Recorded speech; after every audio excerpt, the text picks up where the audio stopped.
Greetings, fellow humans. Today I'm going to be embarking on the final piece of my Jack Skellington meets Gentleman Jack, late Regency, early Victorian cosplay mashup sitch by making a tailcoat. First thing I need to do is to make a mock-up. This pattern is a bit of a mishmash. A part of it comes from a commercial pattern for a men's historical tailcoat. Part of it comes from reading through drafting instructions from tailoring manuals of the time period, and part of it is adjustments that I made using patterns I've already made for myself and my measurements that work. I don't know if this pattern is even vaguely going to go together, so trying it out and mocking up is most definitely the first part of it. I originally meant to make this tailcoat before Halloween 2021, and then that got pushed back to before Christmas 2021, and I just kept procrastinating and avoiding it because I'm genuinely quite intimidated by the amount of tailoring that is involved in this particular part of this project. And now I've just come to a place of acceptance with it, where I'm like, you know what? Every day's Halloween if you're a spooky bitch. It's fine. Maybe we'll get it out before Valentine's Day. Perhaps. But yeah, on with the mock-up. I started with one of the most essential pieces for me to mock up, the turn-up cuffs. Because the main pattern I was working from was a men's pattern, the sleeves were far too long for me. The sleeve was also made in two pieces, which I just didn't know how to redraft for my measurements, so I created a completely new sleeve pattern, and the new turn-up cuff pattern I created from scratch was a very different shape from the original. Partly because it was made for a very differently shaped sleeve, and partly because I really wanted it to match the shape of the waistband on the trousers that I made. I was a little worried about my mock-up fabric because it did have a bit of stretch to it, which the wool I'd be using for the finished garment didn't. So I tried to cut my pieces to avoid any stretch going around the body and hoped that would work out okay. I powered through all the darts and seams on all of the pieces,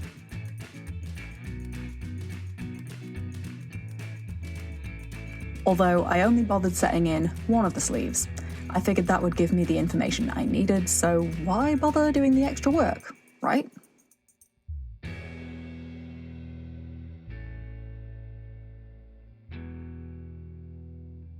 Also, I noticed that one of my pattern pieces, the lapel facing piece, didn't match the length of the front pattern piece for the jacket, and seeing as that would cause me some issues, I spent a little bit of time fixing that. Well, that's very tall. I'm going to change that. Oh no, my pieces. Come back. Let's try that again. Welcome back. The mock-up has been mocked, and I have learned some things. First, that my cuffs were not wide enough, so I have redrafted that pattern piece to fix that.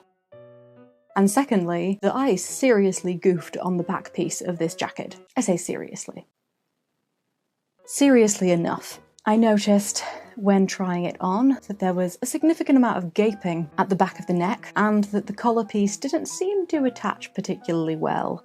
I have found out why. In my MacGyvering, completely incorrectly traced the neckline, so I have gone back to the pieces of the commercial pattern and tried to make adjustments. Trouble is, the commercial pattern has 3 pattern pieces for the back panel. A middle back piece, a shoulder yoke, and a side yoke. I am trying to make this entire thing in a single back piece, not 6 cut pieces joined together. And I don't quite know if I can make this work. There is at least 3 inches, 7.5 centimeters, too much fabric in the back neck. And I don't know whether I should just take a massive old dart out of it, or if that will just make everything far worse. And the only real way of me being sure about any of this is to rip apart my mock-up, cut a new back piece, and reconstruct the entire thing all over again. Which I really don't want to do, but I might have to do. Yeah. I might have to do it.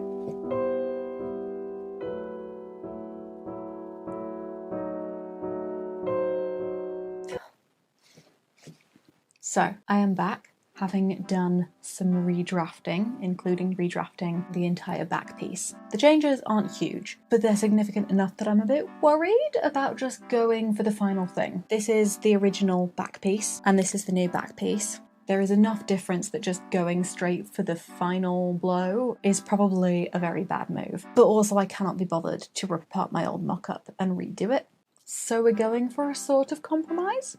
Basically, I'm going to use this new back piece to make the lining, And because the lining doesn't exactly need to be perfect, if it's a bit iffy, if it needs a bit of zhuzhing here and there, if I needed to like take a pleat or a dart out of the centre back of the neck of the lining, that's fine. It'd be manageable. I can deal with that. Not so much on the outside shell. That's what we're doing. We're using the lining as a sort of quasi, semi mock-up stitch. So let's get going with that then.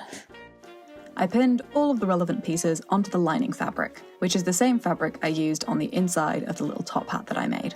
So, you know, they'd match. I cut my pieces out one by one, and then did any thread marking I needed to on the front and back jacket pieces, as well as the centre back and side back of the tails.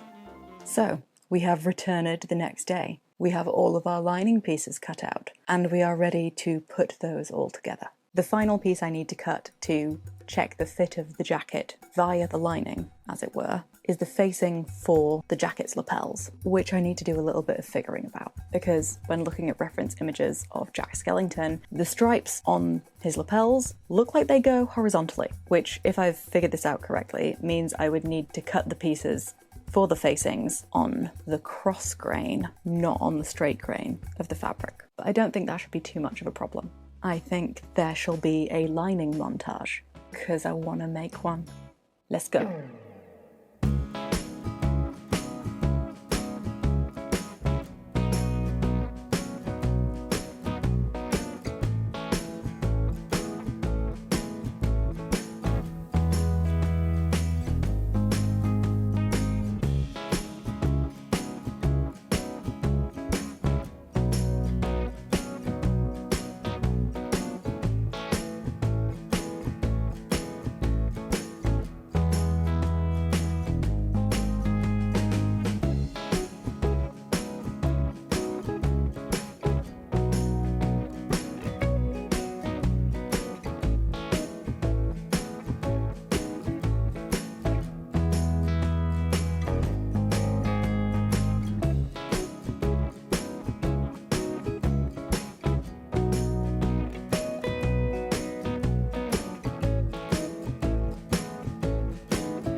We have a lining, and from what I can tell, the adjustments that I've made to the pattern pieces worked as they should, and the entire thing fits pretty reasonably. It is worth noting that because this lining fabric has less give to it than the mock-up fabric I used, it's a little bit tighter in certain places than I expected it to be, but I'm okay with it. Oh, there is one piece that I completely forgot I was going to adjust. This centre back part on the tails of the jacket is meant to lie flat.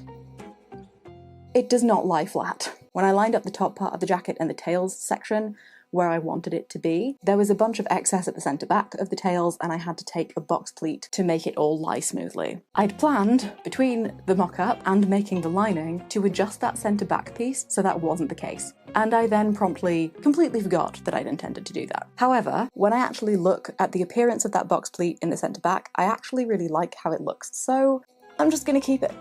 And these are just some of the ways that absolute errors can actually end up becoming a feature. Ain't that just the way? So with all that said, next steps, cutting out the outer shell. I also need to start doing some learning and experimenting and such with this. This is horsehair canvas, tailoring canvas. I have never used this before, and am afraid of it, if I am entirely honest. My partner Hamish has very kindly offered to do a little bit of teaching around this. He happens to have a suit jacket he bought at a charity shop that he's going to take apart and remake so it fits him better. As part of that process, will be showing me the internal makings of it so he can explain as best he can to me how I am meant to use this stuff. However, he only has experience with modern tailoring, and there are definite differences between the amount of horsehair canvas that is used in modern tailored jackets versus late Regency, early Victorian jackets, so I think it's going to be a bit of a combo of Hamish teaching me doing my own research, and guesswork, but we will burn that bridge when we get to it. For now, we have some cutting out to do. Snip, snip time. I started pinning up and cutting out the pieces for the outer shell of the jacket. I'd been really cautious with my fabric usage when making my trousers and top hat, and I wanted to use any offcuts of the wool first before cutting into any untouched fabric. So I cut my collar and my undercollar pieces out of wool offcuts, and then I laid out my pattern pieces a couple of times and in a couple of ways, if I'm honest, to use as little fabric as possible. Pinned those pattern pieces down and cut them all out.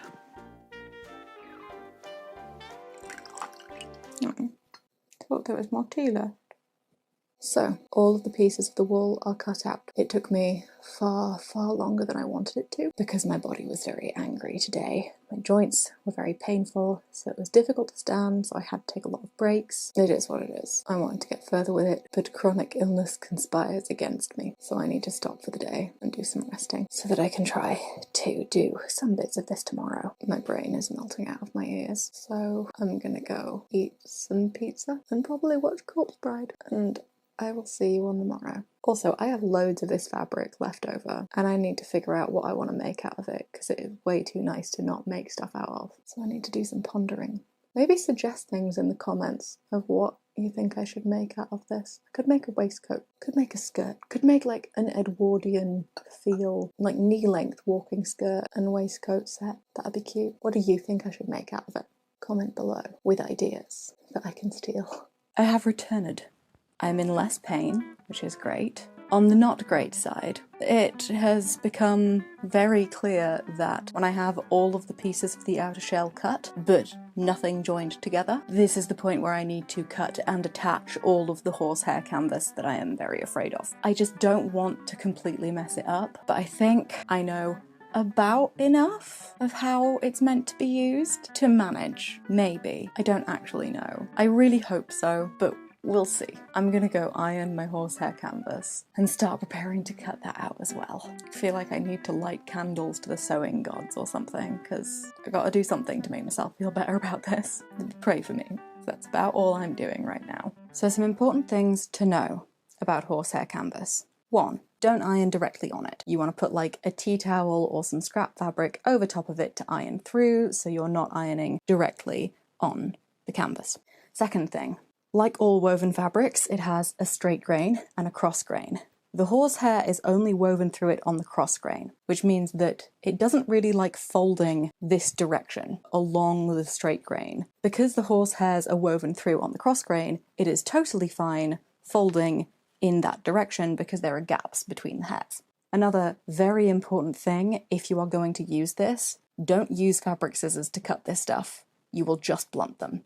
Use some decently sharp paper scissors. They will do the job just fine. Now I need to cut out pieces for the undercollar, some cuff pieces, and the front jacket panels so that I have some structure where the lapels curve over, but I don't want any horsehair in the actual seams.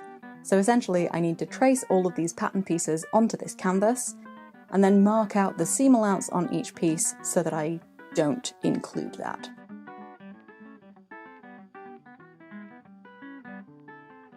So, I have been pondering my cuff pieces because I want to put horsehair in the cuffs to make them stand up. The grain line for the cuff pieces on the woven fabric goes this way, but I am considering on the horsehair canvas putting the grain line this way. Reason being, I want these to stand up nicely, and what I have noticed while cutting the pieces that I already have out, because this fabric is happy to fold in that direction, it's a bit flimsy, doesn't have all that much hold going on. If I put it on the cross grain, it is much more structurally sound and it's far more likely to keep these cuffs upright. So instead of laying my piece and cutting it out like this, I'm going to be laying and cutting it out like this.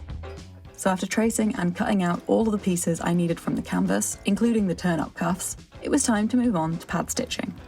Pad stitching, in case you don't know, is a technique where you use very small stitches, usually in a kind of chevron pattern, to secure 2 or more layers of fabric together and give them greater firmness.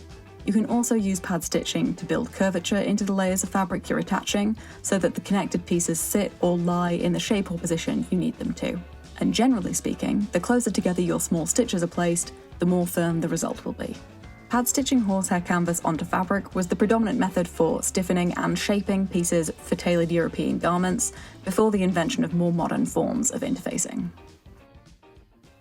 So, I am back, and I have spent the best part of the last 2 days pad stitching horsehair canvas to my wool, and I am still not done. This is not the part that I expected to take me this long, which is foolish now that I think about it, because hand sewing does take for flippin' ever. But I hugely underestimated it. I genuinely think that my mortal shell will expire. But thankfully, Hamish has very graciously agreed to help me with my pad stitching, for which I am incredibly grateful. Incredibly.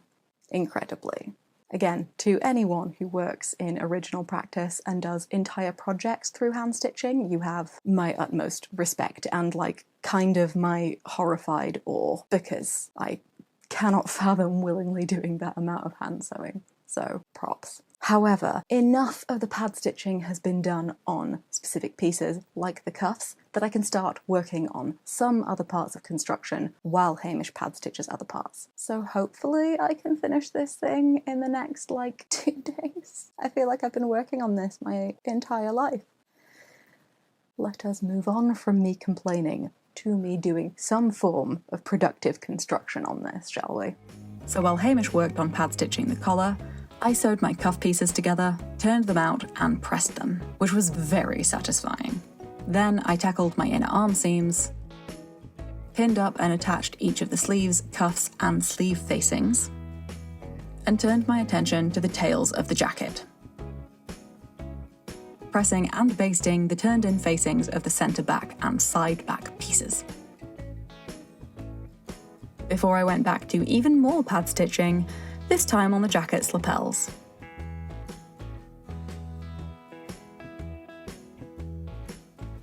And when that was done, I could finally start working on constructing the body of the jacket. So we're back again, but much closer to a completed garment, and I am absolutely determined that the remainder of it will be finished today. Except maybe the buttons and buttonholes, because that seems to just always be the thing that I forget. What needs doing? Shoulder seams, setting in of sleeves, attaching top of jacket to its tails, undercollar and collar attachment, attaching the lining to the outside, and much hemming and finishing and buttons and buttonholes. I believe that's all there is. That's all. No big deal. Off we go. Because the shoulder of the front jacket piece was wider than the back piece, I did a line of running stitch so I could gather the front shoulder down to the back shoulder width and pin and sew that shoulder seam. I then pinned in the sleeves and sewed all around the armscye. I attached the undercollar piece to the outer shell and sewed the tails of the tailcoat onto the jacket body. Okay, I'm so close to finished. So close, but not close enough. I have my lining in place with the right sides together for the lining in the shell, and I have roughly pinned the important places in place. I don't know if that made any sense. I'm really tired, and I do not have enough brain left today to competently attach this shell and lining together, and I really don't want to mess it up now because I'm so close. So I'm gonna stop, I'm going to use the sleep, I'm going to get up bright and early tomorrow, and I'm going to attack it with vigour and get it done. The next day, when I had regained my brain, I marked and trimmed the lining of the tails to the correct length, pinned the lining to the outer shell across the entire jacket, and then sewed all the seams that needed sewing.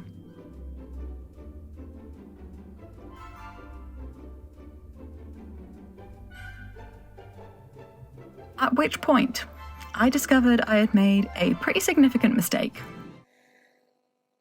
I sewed too far past my little thread marks, and so when I bag it out, can I show you? This bit is the area where the stitching goes too far and has caught fabric that it shouldn't, and also on this side of the jacket particularly, the seams of the lining and the outer shell weren't actually lined up. I'm going to try and fix this by unpicking some stuff and then sewing over it. We're in troubleshooting territory and I have no idea what's going on. I'm going to go fix the stuff. I very carefully unpicked the area I'd done incorrectly, actually tied off the thread ends so none of the rest of the original seam could come undone, and quite literally used the hand crank on my electric sewing machine to redo the seam where the collar and lapel met. It was ridiculous, but it allowed me to be a lot more cautious and a lot more precise. So I bagged the jacket out, pressed all the edges to get them nice and crisp, felled all of the turnings and hems, made my buttonholes, added my buttons, and then the tailcoat and my entire Gentleman Jack Skellington project was complete.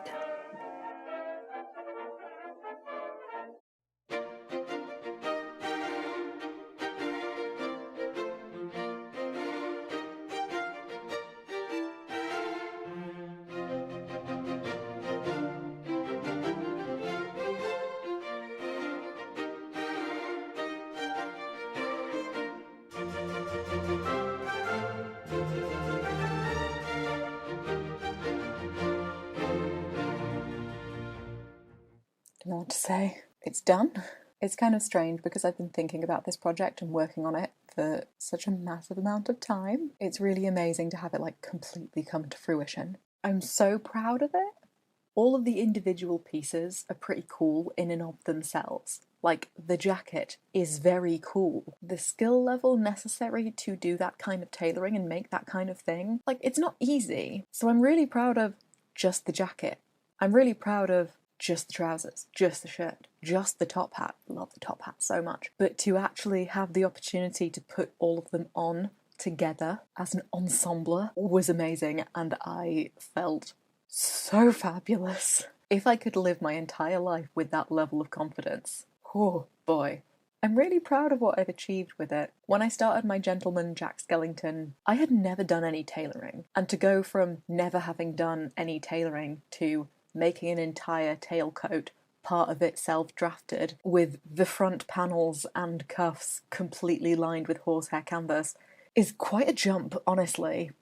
I don't even know what to say about it. Like, I'm just so elated that it turned out so well, and so impressed / surprised that I put the work in to learn the skills to be able to do that. A year ago, I would have never thought that I would be capable of making something like this collection of things. It was really interesting though that when I went to try on the waistcoat under the tailcoat to get the button placement on the tailcoat correct, I really noticed how much better the fit of the tailcoat is, which is actually really encouraging. I was so proud of the waistcoat when I finished making it, but now I look at it and I'm like, the fit of that could be improved. And I don't think that's a negative thing at all. I think it's great that I can look at a project that I did 5 months ago and already know that I would produce a significantly better version of that now. It's just an amazing thing. I made an amazing thing. I'm really proud of it. There were challenges and it was frustrating at various points. It was a lot more work than I thought it would be. The amount of time that adding the horsehair canvas to the front panels took, I was baffled by. But at the same time, I enjoyed the process so much, and I'm so amazed and so proud of the outcome. I do need to do some deciding though, because when I was purchasing fabric for this project, I asked Hamish, who used to be a tailor, how much fabric he thought I would need to make trousers and a tailcoat. But when Hamish was working as a tailor, he made men's suits, which are generally designed for people who are far taller than me. And when I have compared the tailcoat that I made to the tailcoat that Hamish has, it looks child-sized because I'm so much shorter. Like, the length of the tailcoat needs to be so much smaller. The length of the trousers needs to be so much smaller. But that means that I now have probably about 2 meters left over. Might be a bit more. I obviously need to decide what to do with the rest of it. So if you have any ideas for me, because I have no idea what I'm going to do with 2 meters of this wool. I didn't think I would have any left over for some reason.